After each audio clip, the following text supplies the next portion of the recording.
History remembers the Mongols as riders of apocalypse, the thunder of their hooves shaking the foundations of empires from China to Europe.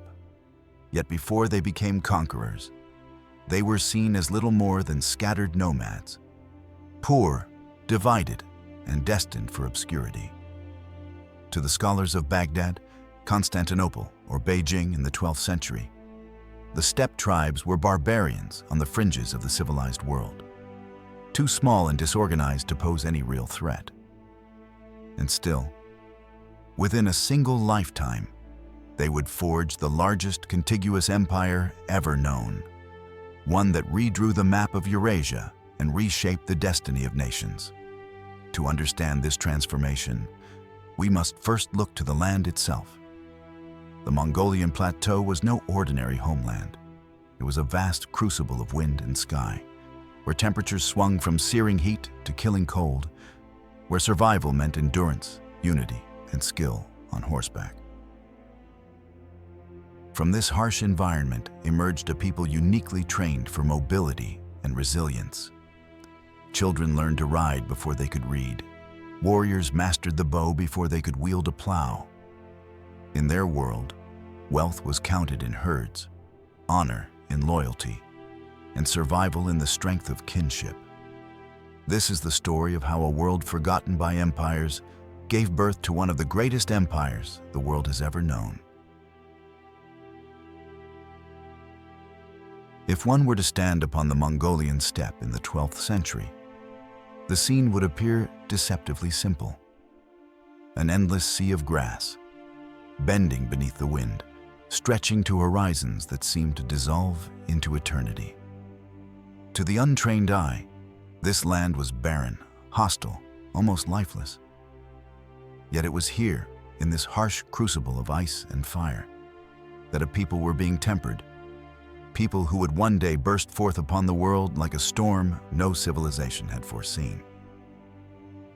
The great Eurasian steppe was more than geography, it was destiny. Winters plummeted to 40 degrees Fahrenheit, summers rose above 100 degrees Fahrenheit, and the land yielded nothing willingly.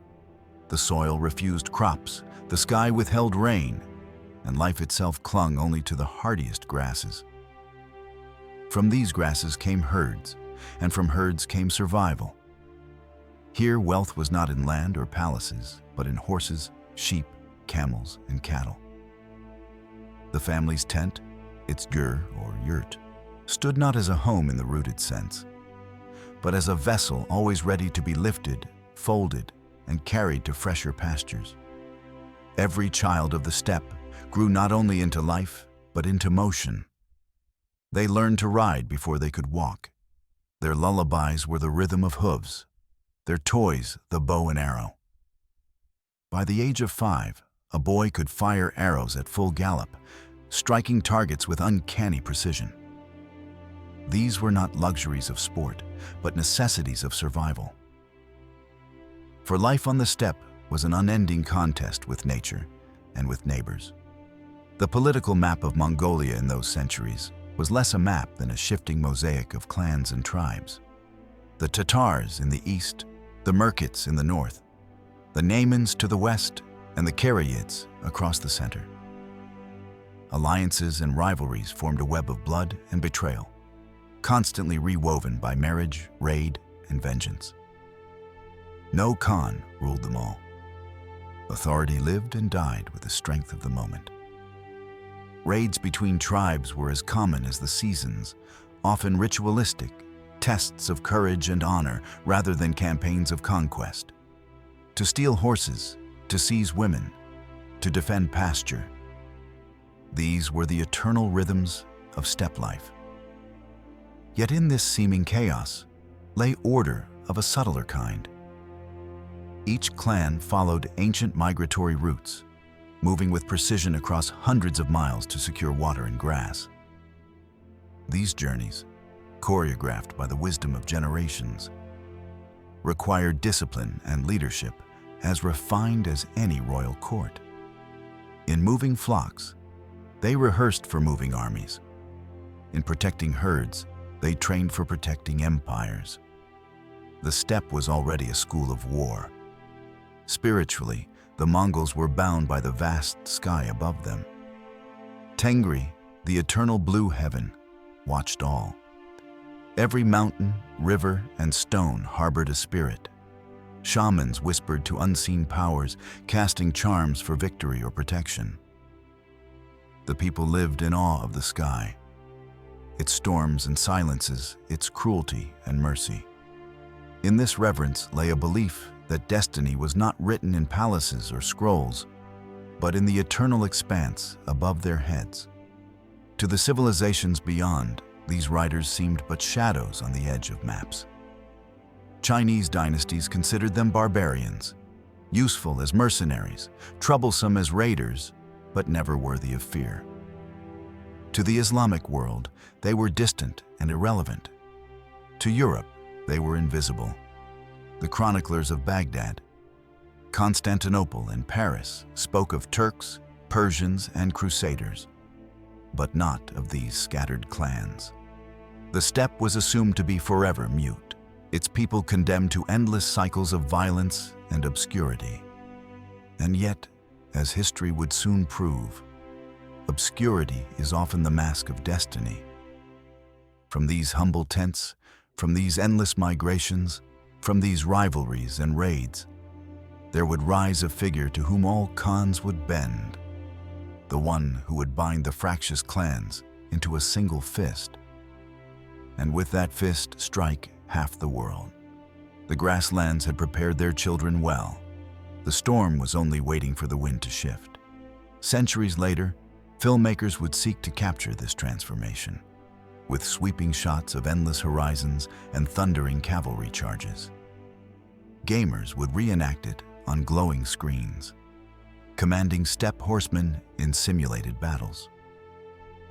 Yet neither cinema nor game can fully convey the raw truth that the Mongol Empire was not born in grand strategy rooms or in the splendor of cities, but in the hunger of the steppe, the cold of its winters, the blood spilled in petty tribal raids. It was in these crucibles of hardship that the future empire was conceived. For the moment, however, the steppe was quiet in its own violent rhythm.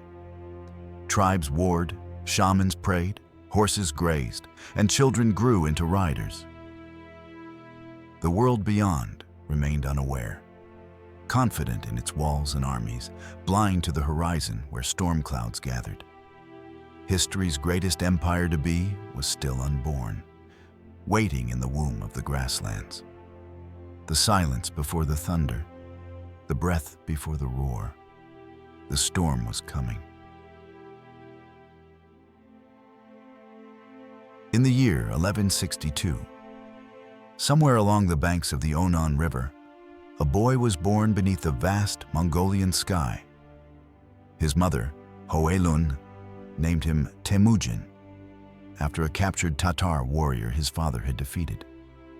Few could have guessed that this fragile infant, swaddled in felt and soothed by the murmur of the steppe winds, would one day shake the foundations of the world. His cradle was not a palace, but a simple yurt of hide and wood, standing alone against the unending wilderness. Temujin's earliest years were marked not by comfort, but by precarity. His father, Yesugei, was a minor chief of the Borjigin clan, respected but hardly powerful. Life on the steppe was always fragile, and even a Khan's authority extended no further than the loyalty of his riders. Yet Yesugei dreamed that his son might inherit more than obscurity. He sought alliances through marriage, weaving bonds that might one day raise his family above the turmoil of tribal politics. But fate, indifferent to ambition, intervened. When Temujin was only 9, Yesugei was poisoned by rival Tatars after accepting their hospitality. In a single cruel stroke, the boy's future collapsed. His family, his mother Hoelun and her 7 children, were abandoned by their clan, left to survive in the wilderness. Without the protection of men, without herds or allies, they became prey on the very steppe they had once ruled. Thus began Temujin's education in hardship. The Borjigan family scavenged like outcasts. They boiled roots, trapped small animals, and gathered wild berries. Hunger gnawed at their bones like a constant companion, reducing life to a daily gamble with starvation. The children grew lean and sharp-eyed, hardened not by choice, but by necessity. Each dawn was a struggle, each evening a fragile reprieve. Temujin bore these hardships not with resignation, but with a simmering resolve. Deprived of security, he learned that loyalty could vanish in an instant. Deprived of wealth, he learned that strength alone secured survival. Deprived of kinship, he discovered the value of trust and the bitterness of betrayal. Even as a boy, he revealed a will that astonished those around him. He was not merely enduring the storm, he was forging himself within it. But even steel is tested in fire. When Temujin reached adolescence, his half-brother Bektir began asserting dominance within the family, laying claim to their meager resources and even threatening Temujin's mother. The young Temujin, unwilling to bow to injustice, resolved upon a drastic act. With the help of his younger brother Kasar, he ambushed and killed Bektir, his own blood. It was a shocking act, brutal even by the standards of the steppe. Yet it was also a declaration. Temujin would never submit to tyranny, even within his own household. Such violence was not without consequence. Soon after, Temujin himself was captured by the Taichi Ud, rivals who feared his potential rise.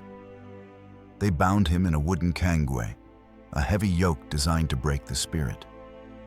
Dragged like a beast, mocked as a slave, he seemed destined to vanish into the dust of history. But Temujin refused to yield. One night, under cover of darkness, he broke free with the help of a compassionate guard. He fled across rivers and forests, hunted like an animal, until he found refuge once more in the arms of his family. From this crucible of abandonment, hunger, betrayal, and captivity, Temujin emerged not broken, but sharpened. Hardship became his tutor, suffering his forge.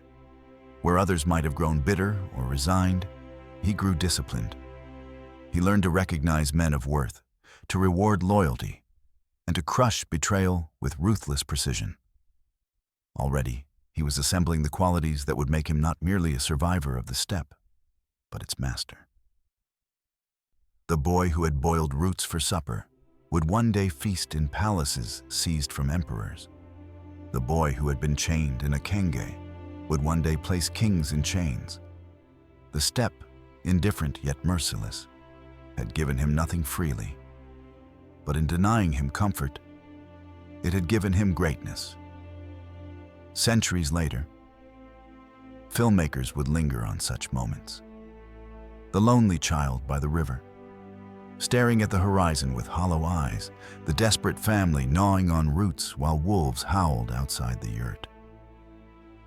The boy in chains, silhouetted against a pale moon, dreaming not of escape, but of vengeance. Gamers, too, would reenact the trials of the early Khan, starting not with armies, but with a single hunted figure, forced to build strength from nothing. Yet no screen, no simulation, could fully capture the raw brutality of those years. For it was not the victories of adulthood that defined Temujin, but the scars of childhood. Every betrayal taught him suspicion. Every hunger taught him discipline. Every loss taught him the worth of unity. When the world abandoned him, he learned to build a world of his own. Before the storm could strike, the lightning had to be forged in darkness. Temujin's childhood was that darkness, cold, merciless, unrelenting. Yet from it, sparks began to flicker. Sparks that would soon blaze into a fire bright enough to set half the world aflame. The boy was no longer a child. He was becoming something else, something the steppe had never seen before.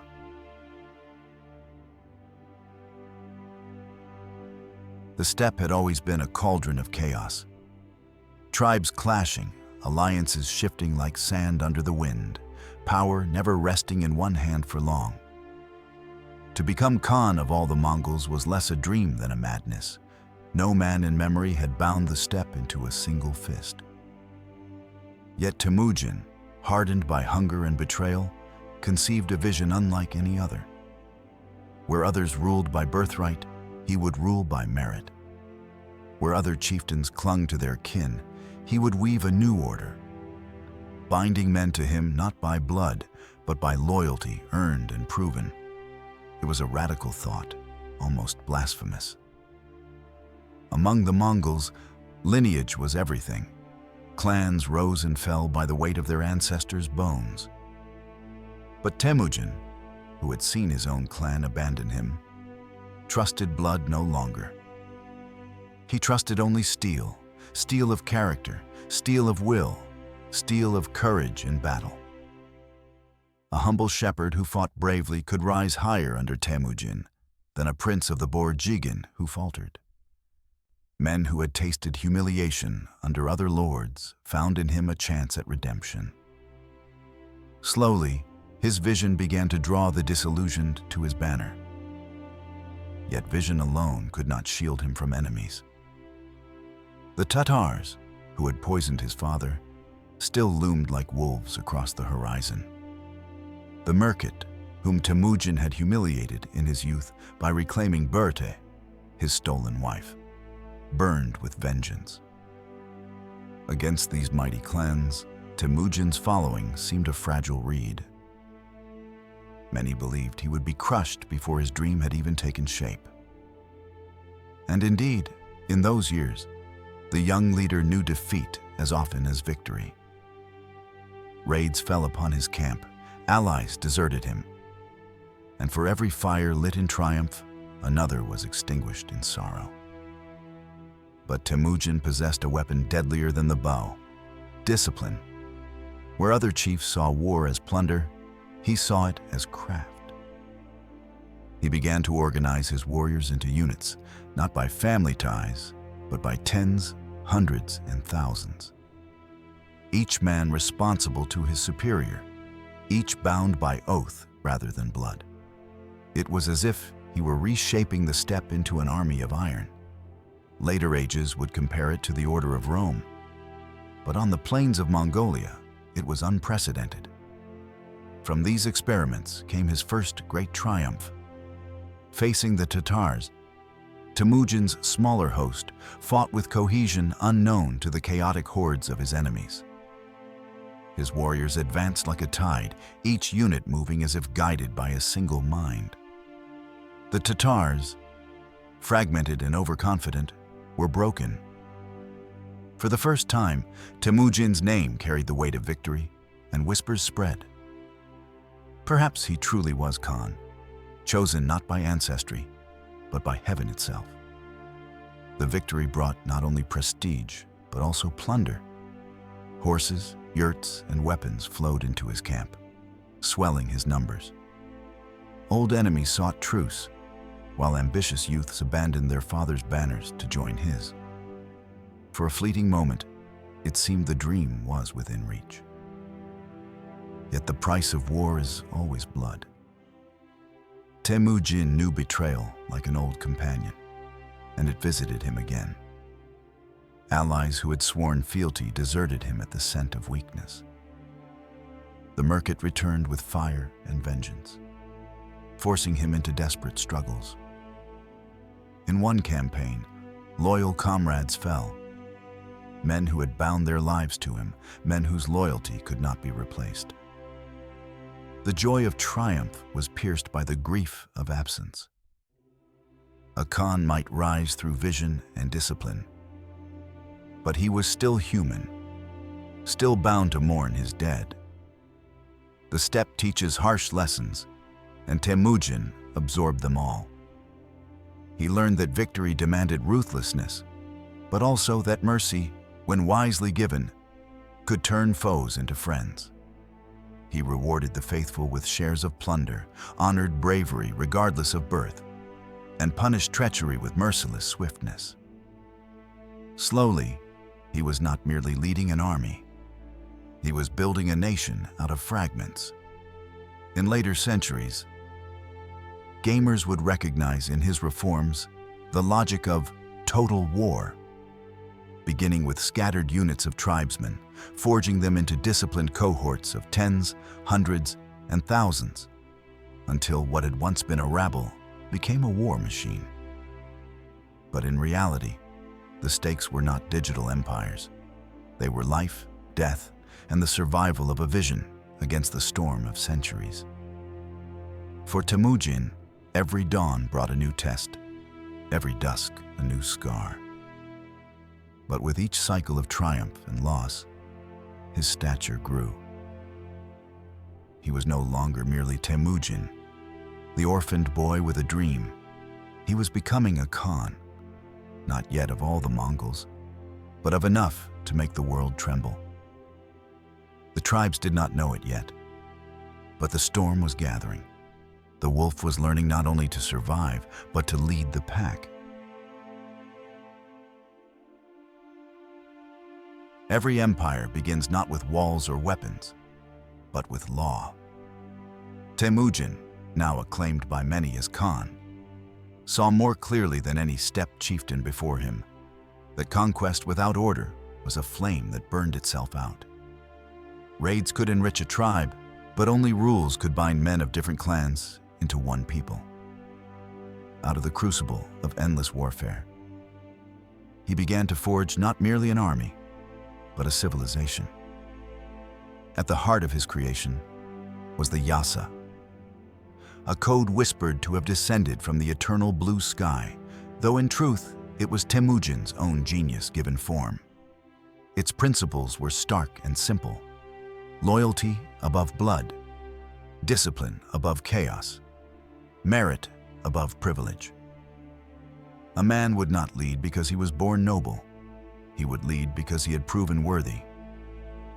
For the first time on the steppe, the son of a shepherd might command the son of a Khan, if his courage and cunning outshone his rival. In this, Temujin reshaped centuries of tradition with a single stroke. Yet boldness invites resistance. The ancient clans bristled at his laws. To them, the Yasa was tyranny, a cage imposed on the free winds of the steppe. Chiefs muttered that he sought to strangle their customs, to reduce proud warriors into mere pawns. His insistence that all loot be divided according to merit and contribution, rather than seized by the strongest, was an insult to their way of life. For a moment, it seemed that the new order would splinter before it took root. But Temujin's genius lay not in command alone, but in patience. He showed that the Yasa was not shackles, but shield.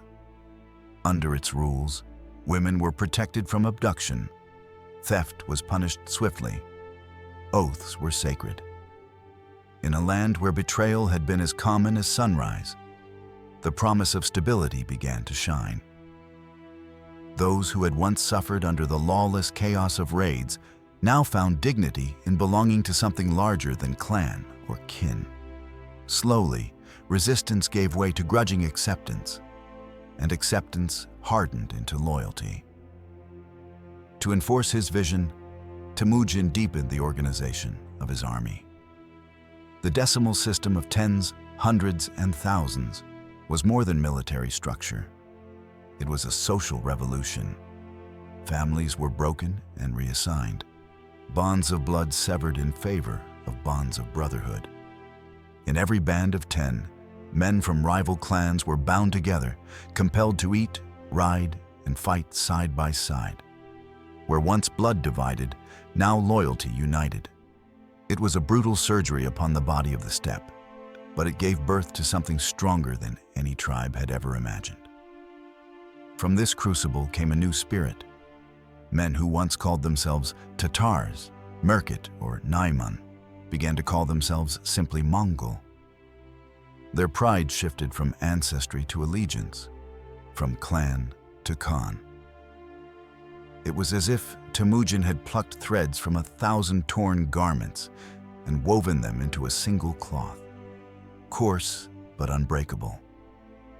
And yet, the weaving came at a price. The Yasa demanded not only loyalty, but obedience. Those who broke its rules, thieves, deserters, traitors, met swift and merciless punishment. Entire families of rebels were executed. Chiefs who defied him were crushed without pity. The law was iron, and Temujin wielded it like a sword. Among his followers, awe mingled with fear. And though loyalty grew, so too did the shadow of dread. To live under the Khan's law was to know protection, but also to know that one misstep could end in ruin. There is in this paradox the essence of empire. That order is born of discipline, and discipline is never free. The Mongols, who had once reveled in their anarchy, now marched like a single heartbeat, bound by fear and faith alike. What Temujin had forged was no longer a tribe, nor even a coalition. It was the embryo of a nation. One might imagine this transformation as a sequence from cinema, a montage of faces once hostile, now eating together, riding together, drilling under the harsh wind. The camera would cut from chaos to cohesion, bows strung in unison, horses galloping as one, banners of disparate clans stitched into the banner of the Khan. An army of brothers, born not by blood, but by the stern mercy of law. By the time the dust settled, Temujin's new order stood firm. He had turned resistance into unity, suspicion into loyalty, disorder into the beginnings of empire. The steppe, long fractured, had given birth to a people who no longer fought merely for plunder, but for something greater, a destiny. And Temujin, son of a poisoned father and child of abandonment, had become more than survivor, more than Khan. He was now the maker of laws, the founder of a nation whose heartbeat was discipline, whose soul was loyalty, and whose destiny was conquest. Once the tribes were bound beneath his banner, Temujin, now Genghis Khan, turned his eyes outward. The steppe could no longer contain him. What had begun as survival and unity was now ambition unbridled. To break the walls of kingdoms, to shake the pillars of civilizations, to unleash upon the world the tempest of the Mongols. The first storm struck the lands of northern China. Against the Jin dynasty, masters of cities and walls, the nomads of the steppe seemed but shadows. Yet shadows move swiftly and strike where light is weakest. Genghis Khan's armies flowed like water across plains and deserts, outpacing messengers, outmaneuvering generals. Siege engines, learned from captured engineers, crashed against gates. Arrows darkened the sky above battlements. What China had once considered its great shield, the Great Wall, became merely a scar across the earth, powerless to halt the storm. Cities fell one by one, their riches pouring into Mongol hands. Here was the first great crescendo. A people once dismissed as barbarians now stood triumphant over one of the oldest civilizations on earth. But triumph bore shadows. The conquest of cities was not only victory, but devastation. To resist the Khan was to invite annihilation. Entire towns were put to the sword, populations scattered or enslaved. Survivors whispered of black banners approaching, of horsemen who left nothing but ashes in their wake. The Mongols did not merely win battles, they erased landscapes. The cruelty was not wanton, but calculated. Terror itself became a weapon, a message written in fire and corpses: submit or perish. Yet for those who bent the knee, peace and order were often granted. Still the memory of those who resisted, streets littered with the dead, mothers keening for children, burned like a wound that would never close. If China revealed the Mongols' strength, Khwarezm revealed their fury. When the Sultan of Khwarezm betrayed Genghis by slaughtering his envoys, it was as if the eternal blue sky itself demanded vengeance. The Khan's response was apocalyptic. His armies, moving with inhuman swiftness, traversed deserts that no army should have crossed, striking deep into Persia. Cities that had thrived for centuries vanished within weeks. Samarkand, Bukhara, Urgench, all fell, their brilliance drowned beneath waves of fire and steel. Chroniclers of the time wrote in awe and terror, describing Mongol cavalry that seemed to ride faster than thought, overwhelming defenders before they even believed an attack possible. To the medieval world, it was as if a storm of iron had descended from the heavens. And with each victory, the legend of Genghis Khan grew. Word spread from the steppes to the Mediterranean, from India to Europe. The Mongols were coming. Kings whispered in their courts, merchants in their caravans trembled, peasants in distant villages prayed. The Khan's name became more than a man. It became thunder, a sound that shook the courage from hearts. Like a cutscene in some great strategy game, the map of the known world began to change color. The hue of Mongol banners spreading outward with every campaign, every city reduced, every province annexed. Yet even at the height of triumph, fissures ran beneath the surface. The unity of the tribes was still new, fragile as unfired clay. Rivalries simmered, jealousies flared. Brothers in arms could turn to rivals for power, generals might dream of their own destinies. Genghis Khan's iron grip held them for now, but he knew better than anyone that conquest was easier than cohesion. A nation could be forged in fire, but it could also crack in silence. Here lies the paradox of empire. It expands outward in strength even as it strains inward with fragility. For every city burned, for every enemy broken, the Mongols' fame grew greater, but so too did the burden upon their shoulders. Victory demanded more campaigns, more plunder, more obedience. The tempest unleashed could not be called back, not even by the Khan who had summoned it. And so the world entered a new age, the age of the Mongols. From the plains of China to the markets of Persia, from the mountains of Afghanistan to the deserts of Transoxiana, men looked to the horizon and wondered not if the Mongols would come, but when. For Genghis Khan, the boy once abandoned on the steppe, destiny had widened beyond all measure. He had turned hardship into unity, unity into empire, and empire into terror. Yet the very storm he commanded threatened always to scatter his people, as storms do. The conquests had begun. The world trembled. But within the triumph, shadows lingered. There are moments in history when conquest gives way to order, when the sword is sheathed and the empire breathes not fire, but peace. For the Mongols, that moment came after the storm of conquest had spent its first fury. What followed was not the chaos of shattered lands, but the astonishing birth of stability. The Pax Mongolica, the Mongol peace. Across the steppe in the cities of Asia, the world seemed to settle into an unlikely calm. Caravans moved without fear. Merchants once harassed by bandits now carried silks, spices, and gems across thousands of miles under Mongol protection. The Silk Road, long a dream more than a reality, blossomed again, binding together east and west as though under a single breath.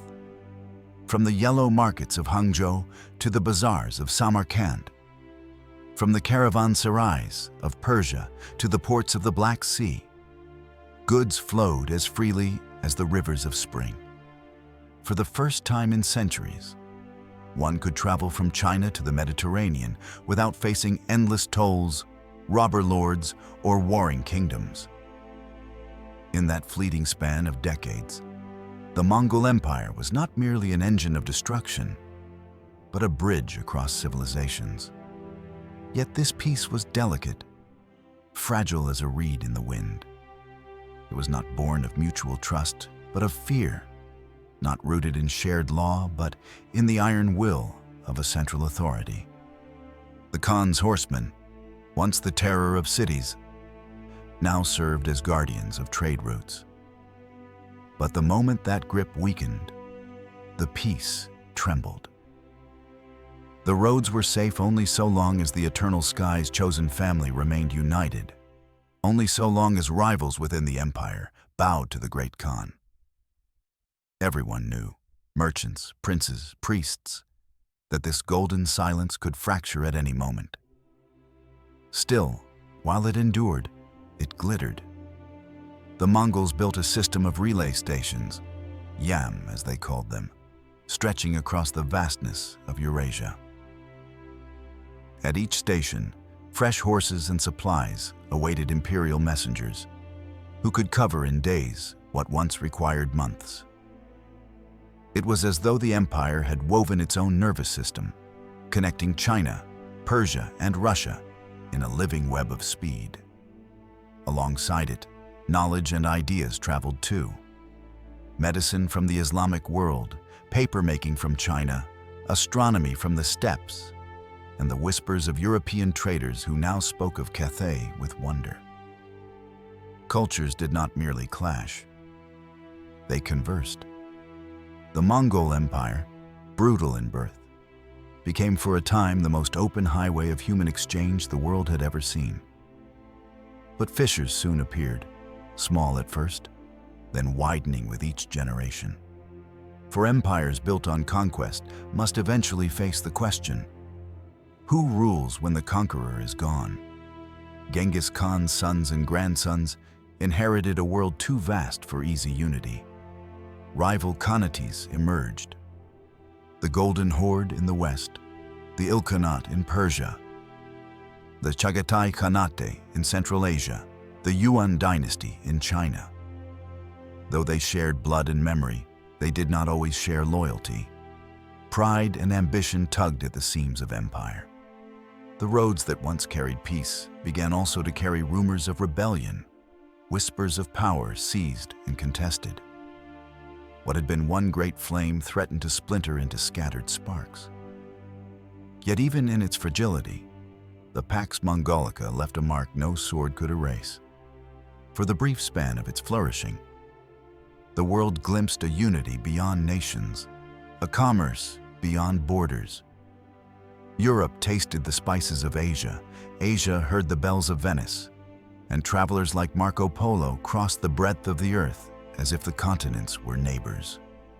If history is often measured in wars, here was an interlude measured in exchanges, in voices that spoke across deserts and seas. Like a strategy game paused between battles, this was the moment when the player controlled the entire map. When armies rested and the economy blossomed, when trade routes pulsed with wealth and knowledge. It was the empire at its most serene, though serenity is but the brief interval between storms.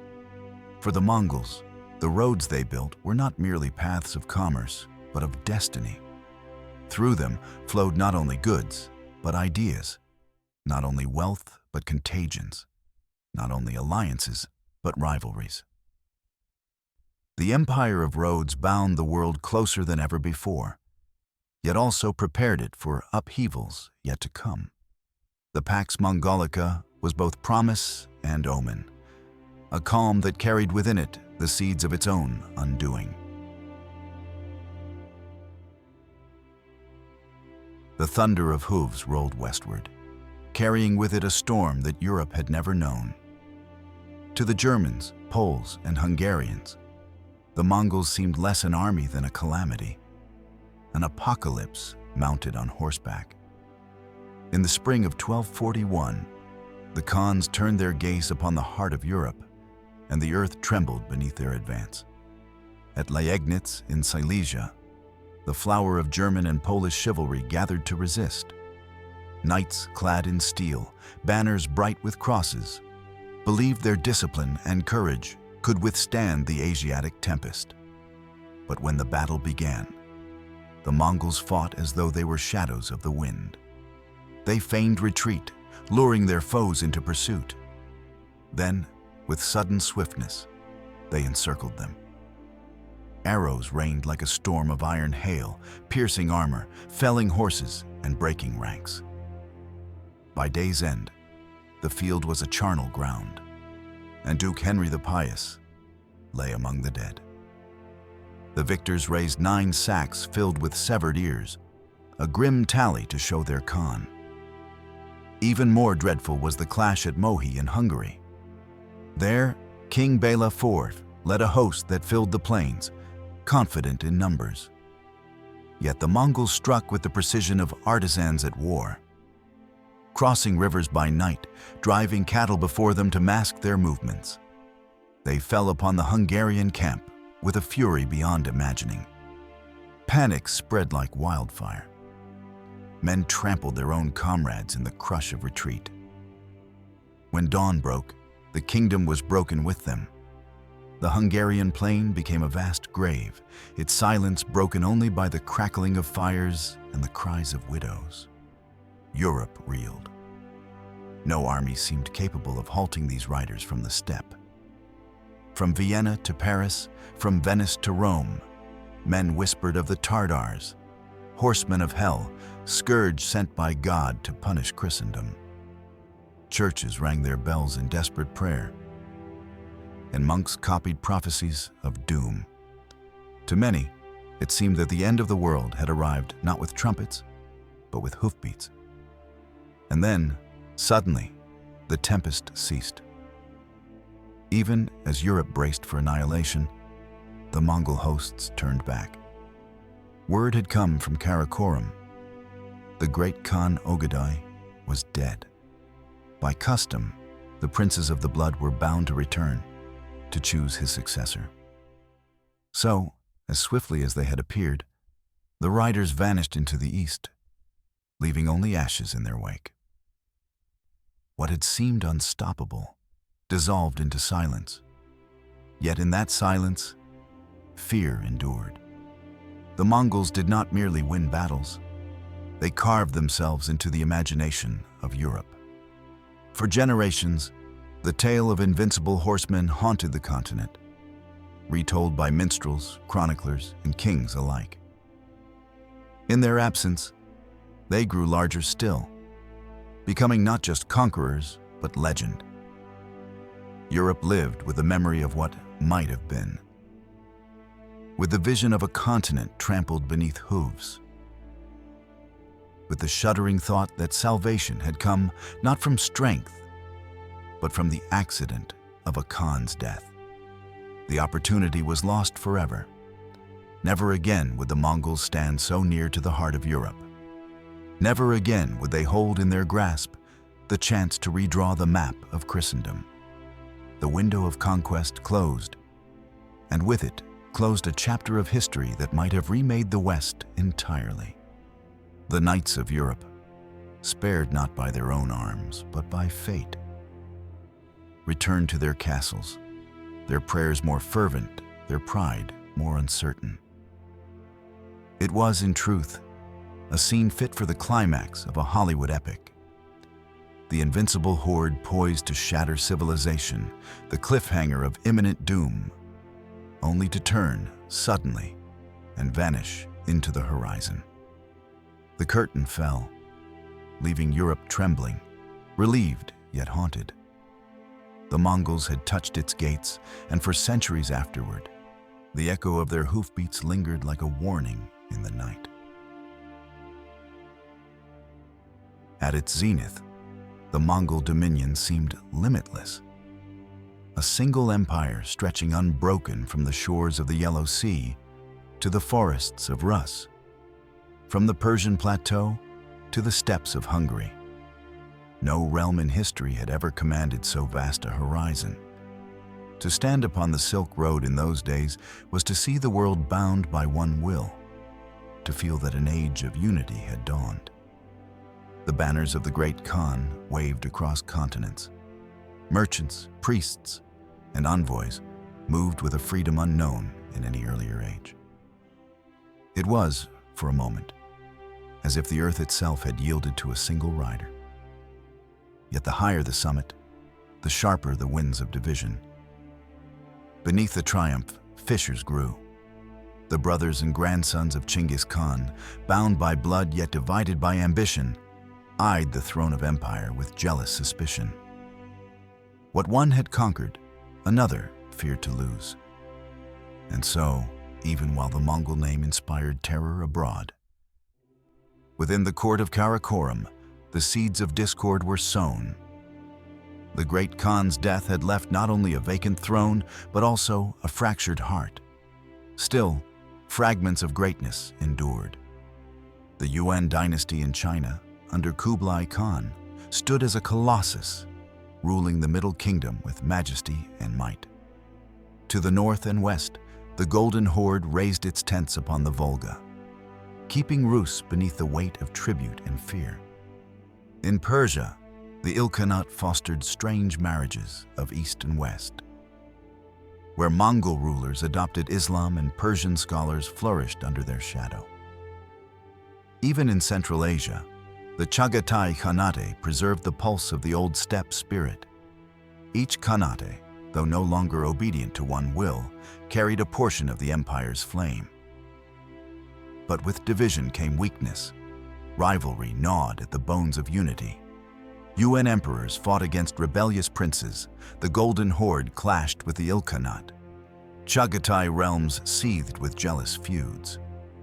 The old harmony of the steppe, the shared vision of conquest, dissolved into quarrels for inheritance. Meanwhile, subject peoples who had bowed in silence now began to rise. Chinese resented foreign rulers. Russians prayed for deliverance. Persians sought to reclaim their old sovereignty. The once mighty empire, instead of expanding outward, spent its strength in guarding against itself. And yet, in this fragmentation, the Mongols did not vanish. They transformed.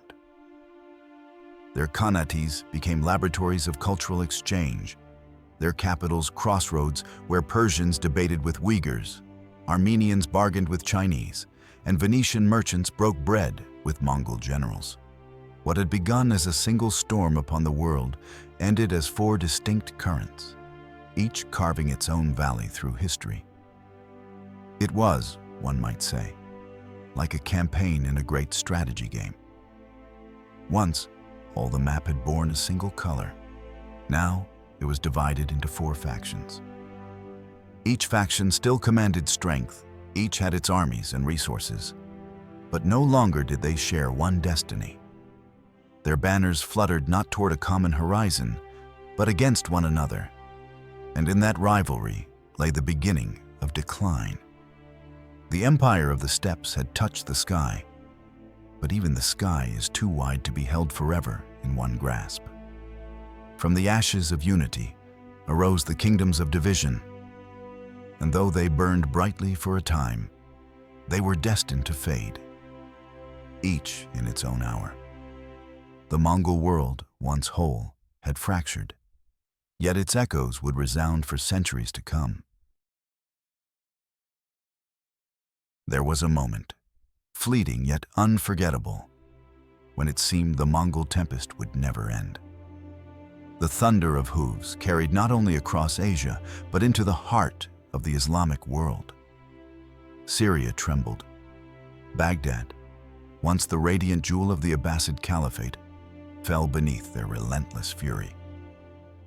In 1258, Hulagu Khan, grandson of Chinggis, stormed the city and reduced it to ash. For centuries, poets would lament the rivers of Tigris running black with the ink of drowned manuscripts, and red with the blood of scholars, caliphs, and commoners alike. The libraries of Baghdad, once a beacon of human learning, were consumed in a single season of conquest. To contemporaries, it felt as if an age had ended, that the guardians of civilization themselves had yielded to the riders of the steppe. From there, the horizon beckoned farther still. Syria's fortresses fell, Aleppo was shaken, and the Mongol banners pressed toward the Nile. In the year 1260, the unthinkable seemed within reach. Egypt, the land of the pharaohs, might soon bow to the sons of Genghis. For the Mongols, it was the last great arc of expansion, the final surge of that storm which had already swept half the world.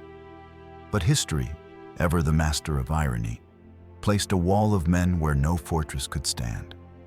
At Ain Jalut, in the plains of Galilee, the Mamluks of Egypt, soldier slaves forged in hardship, met the invincible riders for the first time on equal ground. The Mongol vanguard, long accustomed to scattering armies like chaff, found themselves encircled, harried, and undone. Their horses, swift as the wind, could not outrun the iron discipline of Mamluk cavalry. When the dust settled, for the first time in living memory, the Mongols had been checked. Ain Jalut was more than a battle. It was the turning of the tide. The aura of inevitability that had carried them across continents cracked. Even the fiercest empire must someday meet its counter. And yet, decline was never sudden. Even after Ain Jalut, the Mongols remained formidable. The Golden Horde endured for centuries along the steppes of Russia, extracting tribute from princes of Moscow and Kiev. The Ilkhanate in Persia became a crucible where Mongol warriors adopted Islam and Persian culture, leaving behind monuments of art, scholarship, and governance. In Central Asia, the Chagatai Khanate persisted, splintering yet still shaping the politics of the Silk Road. Each of these khanates proved that while unity had been lost, resilience lingered. For generations, they stood as reminders that the shadow of Genghis still lingered upon the world. But the greatest jewel of the empire, the Yuan dynasty in China, proved more fragile. Founded by Kublai Khan with grandeur, it ruled the Middle Kingdom for less than a century. The Chinese endured foreign dominion, but never embraced it. Rebellions simmered, taxes strained, and court intrigues corroded the foundation. When the red turbans rose in fury, the UN court could not withstand the storm. By 1368, the Mongols were driven back beyond the Great Wall, their dream of ruling China reduced to memory. For the first time, the sons of the steppe faced the truth that their empire was not eternal. It was, in a sense, the closing act of a long campaign. The unstoppable force that once devoured empires now found itself countered by disciplined armies, by stubborn peoples, by the weight of governing lands too vast to tame. Just as in a great strategy game, the once dominant faction, invincible in the early and middle stages, discovered that even the strongest units can be met with the right counter. The tide of power shifted, and the wheel of history turned once more. Yet the twilight of the Mongols was not without its glow. They had redrawn the map of the world, stitched continents together, and opened highways of commerce and culture that would endure beyond their rule. The Silk Road, once perilous, thrived under their shadow. The exchange of ideas, technologies, and faiths flowed with unprecedented speed. Gunpowder traveled westward, papermaking and printing spread, and the horizons of Europe widened, setting the stage for its later ascent. The Mongols, though feared for their cruelty, had unwittingly become midwives of a more interconnected world. And so, the story of the steppe lords faded not in abrupt collapse, but in transformation. Their khanates, though weakened, seeded dynasties and legacies that survived long after the thunder of hooves had ceased. From Moscow's princes, hardened by paying tribute to the Golden Horde, would rise the czars of Russia. From Persia's Ilkhanate would emerge cultural syntheses that enriched Islamic civilization. Even in defeat, the Mongols had changed the trajectory of nations.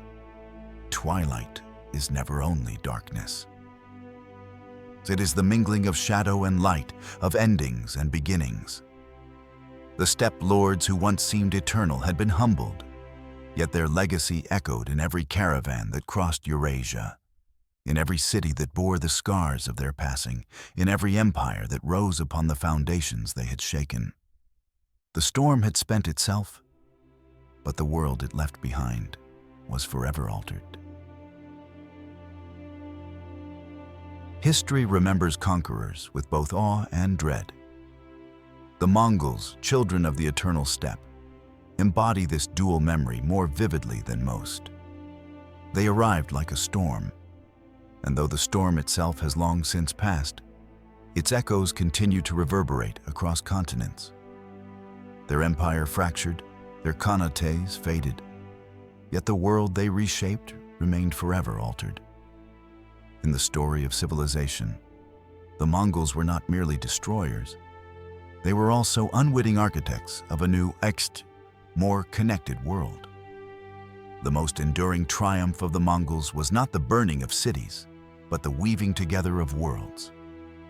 Under their dominion, the Silk Road flourished with a vigor unseen in centuries. Merchants could travel from Venice to Beijing under the watchful protection of the Pax Mongolica, carrying silks, spices, and porcelain westward, while silver, glass, and woolen cloth made their way east. More precious than goods were the ideas. Gunpowder leapt from China to the Middle East and then into Europe, transforming the very nature of war. Paper and printing, once the secrets of the East, diffused westward, laying the foundation for revolutions in knowledge and literacy. Without the Mongol bridge, Gutenberg's press may have come much later, and Europe's intellectual awakening might have been delayed by centuries. Yet, like all legacies, theirs was double-edged. For with the caravans also traveled disease, the Black Death, which ravaged Europe in the 14th century, likely rode along the very trade routes the Mongols had secured. Some chroniclers accused the Mongols of catapulting plague-infected corpses into besieged cities, turning pestilence into a weapon. Whether by intention or accident, their empire became a conduit not only for goods and ideas, but for the deadliest pandemic the old world had yet endured. The memory of Mongol conquests, too, was written in fire and blood. From Nishapur to Baghdad, from Kiev to Shishya, the chronicles recount rivers of corpses, libraries reduced to ashes, entire populations erased. Even as their roads knit the world closer, their swords left scars that centuries could not erase. Still, when the fire dimmed, the bridges remained. The Mongols were paradoxical patrons of a global order. They destroyed cities yet opened routes, slaughtered millions yet allowed religions to coexist within their borders. A Nestorian priest could serve at the court of Karakorum, while Buddhist monks, Muslim scholars, and Christian envoys all crossed paths under Mongol protection. They were not ideologues. Unlike crusaders or caliphs, they fought not for creed, but for dominion. And because of this indifference, a strange kind of tolerance thrived. This pluralism, harsh as its origins may have been, helped ideas flow with an ease rarely seen before or since. Their impact lingered even in the lands where their power crumbled. Russia, long bent beneath the yoke of the Golden Horde, absorbed the discipline of tribute and taxation, later turning those lessons into the centralized authority of the czars. In Persia, Mongol rulers who had once burned Baghdad became Muslims themselves, patrons of Persian art, architecture, and literature.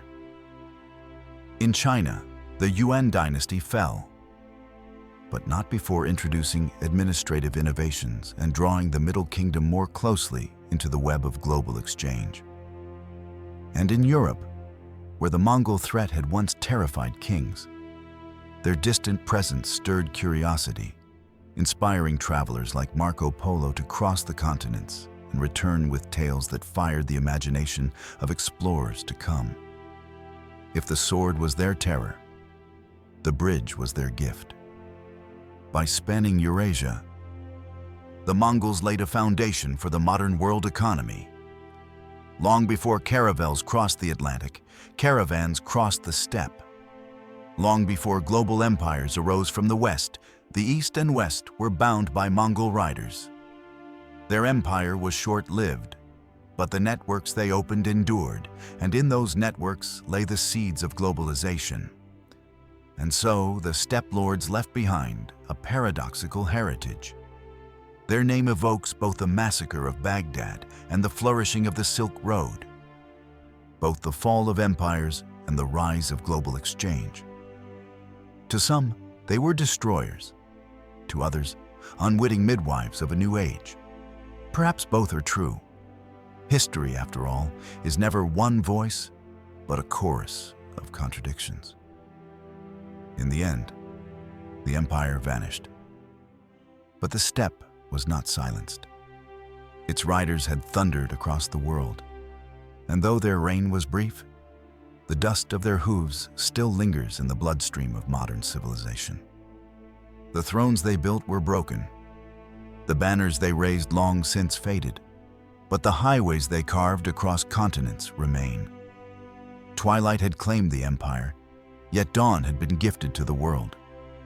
The grasslands lost their rulers, but humanity gained a connected horizon. The Mongols' true victory was not in their conquests, but in the way they joined East and West, opening a dialogue that would shape centuries to come. In popular imagination, whether in games or films, the Mongols are often cast as the invincible horde, the ultimate army that sweeps all before it. But their real legacy is subtler, more profound.